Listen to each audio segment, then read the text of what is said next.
আসসালামু আলাইকুম প্রিয় শিক্ষার্থীরা, আশা রাখি সকলে ভালো আছো।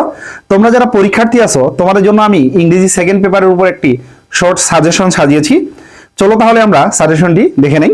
এখানে তোমাদের আমি সাজেশনটি খুব সহজভাবেই বুঝিয়ে দিব। প্রথমত আমি গ্রামার নিয়ে আলোচনা করব।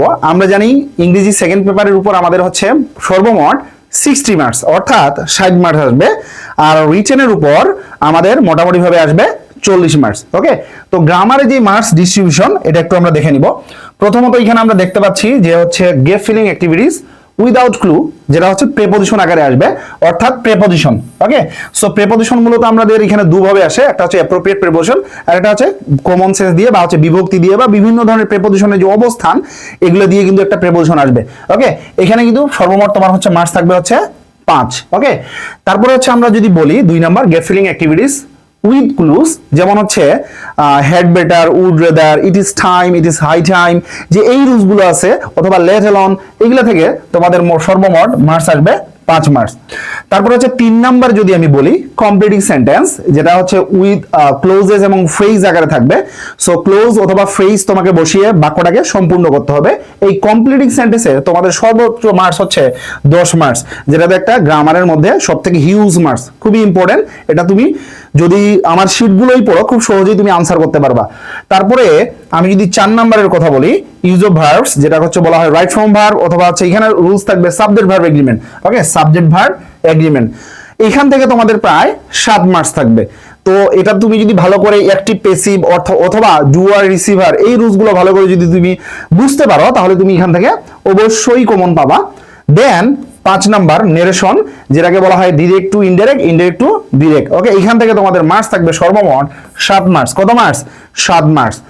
তারপরে যদি আমরা আসি 6 নম্বরে ইউজ অফ মডিফায়ার্স, এই মডিফায়ার্স থেকে তোমাদের হচ্ছে মার্কস আসবে সর্বমোট 5।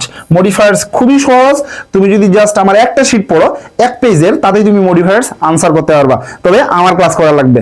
তারপরে আসো তোমাকে যদি আমি বলি ইউজ অফ সেন্টেন্স কানেক্টরস, এই কানেক্টরস থেকে তোমার মার্কস আসবে 7 মার্কস। যদিও কানেক্টরসটা মোটামুটি ভাবে একটু ডিফিকাল্ট, যারা অর্থ বুঝে আনসার করতে পারবা তারাই কানেক্টরসে 100 এর মধ্যে তুমি 100 মার্কস পাবা, অর্থাৎ তুমি 7-এ 7 পাবা। এখন তারপরে আমি যদি বলি 8 নম্বরের কথা use of synonyms and antonyms, এই সিনোনিমস এবং অ্যান্টোনিমস তোমার সর্বমোট মার্কস হচ্ছে কত? 7 মার্কস, যেটা টোটালি ডিপেন্ড করে তোমার মেমোরাইজিং এর উপর। কিসের উপর ভাইয়া? মেমোরাইজিং এর উপর। দেন আমরা যদি আসি 9 নাম্বার, সেটা হচ্ছে পাঞ্চুয়েশন। এই পাঞ্চুয়েশনের উপর মার্কস তোমার 7 মার্কস। কত মার্কস? 7। তাহলে পাঞ্চুয়েশনের উপর মার্কস থাকতে 7, যদিও এটা খুবই সহজ, একটু পড়লেই আমরা আনসার করতে পারি। এখানে প্র্যাকটিসের উপরে কিন্তু সবকিছু ডিপেন্ড করে। দেন আমরা আসবো ফর্মাল লেটার রাইটিং, এই যে লেটার রাইটিং অথবা হচ্ছে জিমেইল, এখানে তোমার সর্বমোট মার্কস হচ্ছে 10। এই লেটার রাইটিংটা আমি তোমাদের দুটো সেগমেন্ট আমি এখানে স্ট্রাকচার দিয়ে দিব পরবর্তীতে। তারপরে লেটার রাইটিং কোনগুলো ইম্পর্টেন্ট এগুলো আমি দেখাচ্ছি, আর আমাদের যে প্যারাগ্রাফ বিষয়গুলো সেগুলো আমরা দেখে নিই। চলো তাহলে এখন আমরা যদি ফর্মাল লেটার রাইটিংটা নিয়ে আলোচনা করি, সেখানে এখানে মার্কস হচ্ছে তোমার সর্বমোট 10 মার্কস। ওকে, আশা রাখি এর বাইরে পড়তে হবে না, এখান থেকেই তোমাদের কমন আসবে।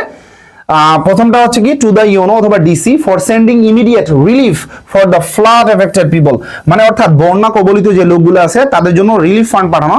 তুমি হচ্ছে ইউনো অথবা ডিসি কে একটা কি করবা? ফর্মাল লেটার দিবা। ওকে, দেন to the district commissioner for ensuring social distancing in crowded areas during COVID-19 pandemics and prevention facilities. Okay, COVID-19 এর সময় সোশ্যাল ডিস্টেন্স মেনটেন করা, এটা নিয়ে তুমি হচ্ছে একটা তুমি দরখাস্ত লিখবা বা অ্যাপ্লিকেশন লিখবা। কাকে? ডিস্ট্রিক্ট কমিশনারকে। তারপর হচ্ছে 3 নম্বরে আসো to the principal not to allow any students or teacher use cell phones in the classroom or examination hall, অর্থাৎ প্রিন্সিপালকে একটা চিঠি লেখা কোনো ছাত্র যাতে এক্সামিনেশন হলে অথবা ক্লাসরুমে কোনো মোবাইল ফোন ব্যবহার করতে না পারে। কিন্তু আমাদের কি সকলেরই মোবাইল ফোন কিন্তু একটা না একটা থাকেই। অনেক সময় দেখা যায় টিচারেরাও এক্সাম হলে কিন্তু মোবাইল ফোন ব্যবহার করে, যেটাকে প্রহিবিশন করতে বলা হয়েছে। 4 নম্বরে যদি আমি বলি to the principal for enhancing facilities college library or common room canteen multimedia facilities. Okay, এখানে হচ্ছে বলা হয়েছে এই ধরনের ফ্যাসিলিটিগুলো বাড়ানোর জন্য, অর্থাৎ কোনো শিক্ষা প্রতিষ্ঠানে ধরো লাইব্রেরি নাই, কমন রুম নাই, মাল্টিমিডিয়া ফ্যাসিলিটিস নাই, ওকে, ডিজিটাল শিক্ষা ব্যবস্থাপনা নাই, তো এটাকে বৃদ্ধি করার জন্য তুমি একটা দরখাস্ত লিখতেছো। তোমাদের আমি একটা সেগমেন্ট দিয়ে দিব, ওটা পড়লেই তোমার এখানে আনসার করতে পারবে তুমি। তারপর হচ্ছে 5 নম্বরে আসো, to the principal for setting up A college library, common room, auditorium, canteen অথবা হস্টেল, ওই একই 4 নাম্বার এবং 5 নাম্বারটা প্রায় সিমিলার। তারপর হচ্ছে দেখো 6 number, two the principal to change 1 year of your elective subject. এখানে ইলেকটিভ সাবজেক্ট বলতে হচ্ছে ঐচ্ছিক যে আমাদের হচ্ছে কি একটা সাবজেক্ট থাকে না, যে আমরা যেটাকে আমরা 4 সাবজেক্ট বলি, এটাকে তুমি চেঞ্জ করতে যাচ্ছ। তো এটাকে যখন তুমি চেঞ্জ করতে যাচ্ছ তখন তুমি প্রিন্সিপালকে একটা অ্যাপ্লিকেশন লিখতেছো। ওকে, তারপরে আসো, to the principal for seat in the college hostel, অর্থাৎ কলেজ হস্টেলে তুমি সিট বরাদ্দ পাওয়ার জন্য একটা চিঠি লিখতেছো, যেটাকে অ্যাপ্লিকেশন বলি আমরা, তাই না? তারপরে আসো 8 নম্বরে, to the principal take some extra classes or online classes, মানে এক্সট্রা ক্লাস এবং অনলাইন ক্লাস করার জন্য তুমি প্রিন্সিপালকে চিঠি লিখতেছো। ওকে, এটাও তোমাদের জন্য খুবই গুরুত্বপূর্ণ। তারপর হচ্ছে 9 নাম্বার দেখো, two the principal for setting a debating or language or common computer club, যেটা এই যে দেখো 4 এবং 5 নাম্বারের সঙ্গে সম্পর্কিত, একটা পড়লে এখানে হয়ে যাবে। To the principal for transfer certificate, study tour, stop student politics. Okay, তারপর হচ্ছে কি to stop mobile phone in the classroom, এটা আমি আগেই বলছিলাম। তবে এই যে দেখো টু স্টপ স্টুডেন্টস পলিটিক্স, এটাও কিন্তু ইম্পর্টেন্ট আছে।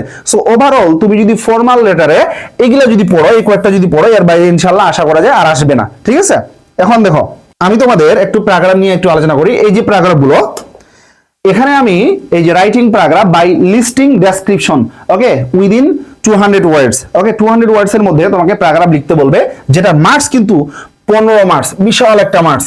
ওকে, সো এই মার্কসের মধ্যে তোমাকে ভালোভাবে মার্কস পেতে হলে অবশ্যই বিশদভাবে লিখতে হবে, শর্টকাট করে লিখলে হবে না। সো এখন দেখো প্রথমে যেটা, সেটা হচ্ছে ইন্টারনেট অথবা ফেসবুক অথবা সোশ্যাল মিডিয়া। তো তুমি সোশ্যাল মিডিয়া নিয়ে একটা পড়বা, এখান থেকে একটা কমন যদি আসে তুমি লিখতে পারবা। ওভারঅল আর্টিফিশিয়াল ইন্টেলিজেন্স যেটাকে আমরা বলি এআই, ওকে, যেটাকে আমরা কি বলি এআই, এই এআইটা খুবই ইম্পর্টেন্ট। দেন আমি যদি বলি 3 নাম্বারটা, smart Bangladesh, our national flag অথবা বাংলাদেশ। সো বাংলাদেশ নিয়ে যদি কোনো কিছু আসে এটা একটু ভালো করে পড়বা। এই যে দেখেন 5 number, very much important, female education, women empowerment, অর্থাৎ মহিলাদের যে শিক্ষা, নারী শিক্ষা, আর এটা হচ্ছে কি ওমেন এম্পাওয়ারমেন্ট। ওকে, নারী ক্ষমতায়ন, খুবই ইম্পর্টেন্ট, একটা পড়লেই হবে ওভারঅল। জুলাই রেভলিউশন, যেটাকে আমরা জুলাই আন্দোলন বলি, অথবা হচ্ছে অগাস্ট রেভলিউশনও বলা যেতে পারে। ওকে, তারপর হচ্ছে কেউ আবার বলে রেইন রেভলিউশন। সো এখানে মনে রাখবা 6 নাম্বারটা জুলাই রেভলিউশন। দেন 7 নাম্বার, এখানে বলা হয়েছে আইডিয়াল স্টুডেন্ট, এই স্টুডেন্ট লিডার অথবা হচ্ছে কি জেন জেড, ওকে, যেটাকে আমরা বলি জেন জি। ওকে, সো এই প্যারাগ্রাফটা কিন্তু ইম্পর্টেন্ট আছে তোমাদের জন্য। তারপর হচ্ছে কি 8 নাম্বার, মাই ফেভারিট টিচার। অনেক সময় দেখা যায় এবছরে শিক্ষককে অবমাননা করার প্রচুর ঘটনা বাংলাদেশে ঘটছে। সো এই বিষয়টা নিয়ে তুমি মাই ফেভারিট টিচার, অর্থাৎ শিক্ষককে সম্মান সূচক একটা হচ্ছে কি মানে শিক্ষকের সম্মানার্থে একটা প্যারাগ্রাফ লিখতেছো, অর্থাৎ এটা কিন্তু ইম্পর্টেন্ট আছে। তারপরে আসো 9 নাম্বার, ট্রি প্লান্টেশন অথবা হচ্ছে deforestation, very much important. Climate change important. আচ্ছা, মোরাল ভ্যালুস এন্ড মোরাল ডেগ্রেডেশন, মানে সামাজিক যে হচ্ছে মূল্যবোধটা আছে এবং এর যে অধঃপতনটা আছে, এটা নিয়ে তোমাদের একটা প্যারাগ্রাফ লেখা। ইম্পর্টেন্স অফ স্পোর্টস অথবা ফিজিক্যাল এক্সারসাইজ, দুটোই একইভাবে তুমি পড়তে পারো। আর শেষে হচ্ছে কি পয়লা বৈশাখ। তবে গত বছর কিন্তু পয়লা বৈশাখ আমাদের দিনাজপুরে বোর্ডে কিন্তু এটা এসেছিল। পরবর্তীতে যদি আমি যাই, আচ্ছা, আমাদের 15 মার্চে আরো একটা প্যারাগ্রাফ আছে, যেটাকে হচ্ছে বলা হবে, এখানে কিন্তু 15 মার্চ, এখানে কত মার্চ 15 মার্চ। তো এইটাও কিন্তু তোমার জন্য খুবই গুরুত্বপূর্ণ। এইখান থেকে তোমাদের আসবে কোজ এন্ড এফেক্ট, অর্থাৎ তোমার কারণটা এবং এফেক্ট এর প্রভাবটা, এটাকে বর্ণনা করতে হবে। এইভাবে কিন্তু প্যারাগ্রাফ আসবে এবং এখানে কিন্তু তোমার মার্কস থাকবে 15 মার্কস। সো 1 নাম্বারটা যদি আমি বলি, প্রাইস হাইক, ফুড অ্যাডাল্টারেশন, অর্থাৎ প্রাইস হাইক বলতে হচ্ছে কি দ্রব্যমূল্যের ঊর্ধ্বগতি, আর ফুড অ্যাডাল্টারেশন বলতে হচ্ছে খাদ্যে ভেজাল। সো এটা দুটোই খুব ইম্পর্টেন্ট, দুটোই ভালো করে পড়বা। গ্লোবাল ওয়ার্মিং, ক্লাইমেট চেঞ্জ অথবা ন্যাচারাল ক্যালামিটিস, মানে এই যে ন্যাচারাল মানে প্রাকৃতিক ক্যালামিটিস মানে বলতে হচ্ছে কি দুর্যোগগুলো, এগুলো, এটা একটা পড়লেই হবে। তারপর হচ্ছে ডিফরেস্টেশন, বননিধন, রোড অ্যাক্সিডেন্ট, ড্রাগ এডিকশন, যেটা আমাদের জন্য খুবই সমস্যা বর্তমানে। তারপর ইনভায়রনমেন্ট অথবা এয়ার পলিউশন, ওয়াটার পলিউশন হতে পারে, অর্থাৎ এটা একটু ভালো করে পড়বা। Use and abuses of social media, social মিডিয়ার যে হচ্ছে কি use and abuses, very much important. তারপর হচ্ছে cause and effects of failure in English, ইংরেজি দিয়ে ফেল করা যে কোজ এন্ড এফেক্ট গুলো, এটা কিন্তু তোমাদের আসতে পারে। তারপর হচ্ছে আর্লি ম্যারেজ, ডোরি সিস্টেম এবং জেন্ডার ডিসক্রিমিনেশন। আর্লি ম্যারেজ, আগেই বিয়ে করা, মানে বাল্য বিবাহ যেটাকে বলে, ডোরি সিস্টেম অর্থাৎ তোমাদের যে যৌতুক প্রথা, এবং হচ্ছে জেন্ডার ডিসক্রিমিনেশন, বর্ণ বৈষম্য। তুমি হচ্ছে ফিমেল নিয়ে একটু আইডিয়া রাখলে তুমি এটা লিখতে পারবা। তারপর হচ্ছে জুলাই মুভমেন্ট, যেটা আমি আগেও বলেছি, এক্সট্রা জুডিশিয়াল কিলিং। ওকে, এখানে কিলিং হবে, এক্সট্রা জুডিশিয়াল কিলিং বলতে হচ্ছে বিচার বহির্ভূত যে হত্যাকাণ্ড, অর্থাৎ চোর ধরা পড়লো, মানে ডাঙ্গাই মেরে ফেলি, তাই না? এটাকে বলা হয় extra judicial killing. City life versus village life, মানে শহরের জীবন অথবা হচ্ছে কি গ্রাম্য জীবন। এই কান্ট্রি লাইফ বলতে হচ্ছে গ্রাম্য জীবনকেই বোঝায়, ভালো করে মনে রাখবা। আবার মনে রাখ, এটা মনে করিও না কান্ট্রি লাইফ বলতে দেশের জীবন, কান্ট্রি লাইফ বলতে হচ্ছে কি গ্রাম্য জীবন। দেন 13 number online versus offline class, খুবই ইম্পর্টেন্ট। তারপর যে টেকনিক্যাল এডুকেশন অথবা হচ্ছে কি জেনারেল এডুকেশন, টেকনিক্যাল যে এডুকেশন আছে অথবা জেনারেল এডুকেশন, যেমন আমি ইংরেজি নিয়ে পড়ছি, কেউ সমাজ বিজ্ঞান নিয়ে পড়ছে, কেউ বাংলা নিয়ে পড়ছে, এটাকে বলা হয় জেনারেল শিক্ষা আর কি। আর টেকনিক্যাল তো আমরা জানি, যেমন পলিটিক্যাল ইনস্টিটিউশনগুলো, ইঞ্জিনিয়ারিং কলেজগুলো, এগুলো। ওকে, তারপর হচ্ছে ভার্চুয়াল লাইফ অথবা হচ্ছে কি রিয়েল লাইফ, যেটা ভার্চুয়াল লাইফ মানে এই যে যেমন দেখো ফেসবুকিং যেটা, আর আমাদের বাস্তবিক পক্ষে যে জীবনটা। ওকে, তারপর হচ্ছে রিনিউয়েবল এনার্জি অ্যান্ড ফসল ফুয়েল। রিনিউয়েবল এনার্জি হচ্ছে নবায়নযোগ্য জ্বালানি, আর একটা হচ্ছে কি ফসল ফুয়েল বলতে হচ্ছে জীবাশ্ম জ্বালানি, অর্থাৎ যেটা হচ্ছে আর রিনিউয়েবল করা যায় না। আর সৌরশক্তি মানে সূর্য থেকে যেটা উৎপন্ন, এটা হচ্ছে রিনিউয়েবল এনার্জি, এটা। তারপর হচ্ছে junk food versus healthy food. Then high school versus college life. So overall তোমাদের অনেকগুলা মনে হতে পারে, কিন্তু একবার হলো এগুলো দেখে যাবা, দেখা যাবে ইনশাআল্লাহ তুমি এখান থেকে কমন পাইছো। ওকে, তারপরে আমি যদি আসি, তোমাদের আশা রাখি 100 মার্কের যে বিষয়গুলো ছিল এটা আমি তোমাদের সম্পূর্ণটাই বলে দিছি। এখন আমি তোমাদেরকে একটা বিষয় শর্ট ভাবে দেখাবো, সেটা হচ্ছে তুমি যখন ফর্মাল লেটার লিখবা, এই লেটারটা কিভাবে লিখবা আমি দুটো সেগমেন্ট এখানে তোমাদেরকে দিয়ে দিচ্ছি। দুটো পড়লেই দেখবা যেই রিলেটেড সম্পর্কে তোমাদের এখানে বলা হয়েছে এটা তোমার কমপ্লিট হয়ে যাবে।